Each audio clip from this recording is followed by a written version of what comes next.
ఏమాత్రం మంచి పద్ధతి కాదు. ఇది చూడరా చూడరా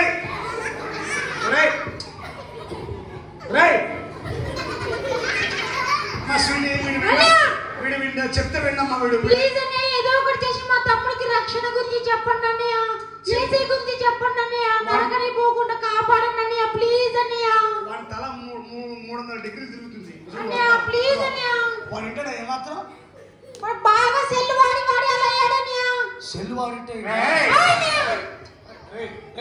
నువ్వు నా ముందు ఇంకోసారి స్వీటీని కొడితే నాటిని నువ్వు బాగుండదా? ఇవో అమ్మ అంటే ఇప్పుడు బాగా రోజు సెల్ ఫోన్ వాడుతుందమ్మా. అవునన్నయ్య, చాలా బాగా వాడుతాడన్నయ్య సెల్ ఫోన్. అయితే సిబిసికి రాకుండా సెల్ ఫోన్ వాడుతుంటా. సిబిసికి రాడు, మమ్మీ డాడీ మాట వినడన్నయ్య. నన్ను కూడా ఎప్పుడు పడితే అప్పుడు కొడతా ఉంటాడన్నయ్య. అందుకే వాడు సిబిసికి రాకపోవడం బట్టి బడుద్దాయిగా ప్లే బాయ్గా జులైగా తయారైనాడు.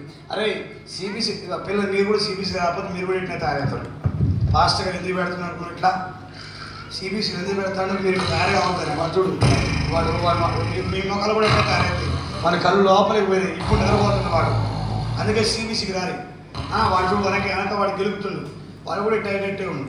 చూడరా వాడు ఎట్లా తయారైనా చూడు. నువ్వు కూడా ఇట్లా సిబిసి రాకపోతే ఈ అయ్యగారు ఊరికే